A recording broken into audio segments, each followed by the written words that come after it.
Exceptionnelle de 2 millions d'euros votée par la région pour soutenir les éleveurs. Ce soutien représente une aide forfaitaire d'un montant compris entre 500 et 1000 euros. Seul problème pour certains syndicats agricoles, ces critères d'éligibilité sont trop discriminants. Les petites exploitations sont en grande majorité exclues de ce plan d'aide régional. Exemple dans le Loir-et-Cher avec Mélior Mohamed et Pierre-Dominique Lepé. Installée depuis 2011 avec 3 associés près de Vendôme dans le Loir-et-Cher, Élise élève des chèvres sur son exploitation.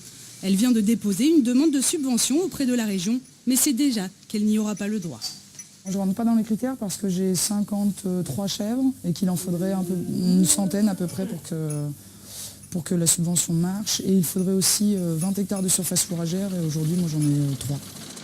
La petite taille de cette exploitation n'est pas une exception sur notre territoire. Selon la Confédération paysanne, près de 40% des éleveurs ne pourront pas bénéficier de cette aide régionale. Elle est bien. Elle est discriminante dans le sens où si on reprend les critères d'éligibilité, il faut savoir qu'en élevage bovin, il faudra avoir au minimum 40 vaches, 40 vaches adultes. En élevage ovin, il faudra avoir minimum 170 brebis et en chèvre 100 brebis.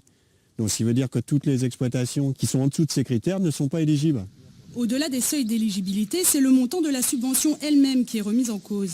Entre 500 et 1000 euros, trop peu pour aider véritablement une exploitation. Élise doit 1500 euros à la banque et ne gagne que 200 euros par mois.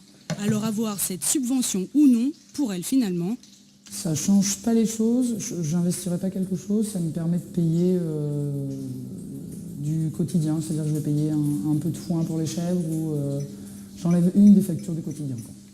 Le Conseil régional affirme avoir consulté le monde agricole avant de voter cette aide exceptionnelle. 3300 dossiers seront étudiés dans les prochaines semaines et s'il existe des cas particuliers, la région pourra faire des exceptions.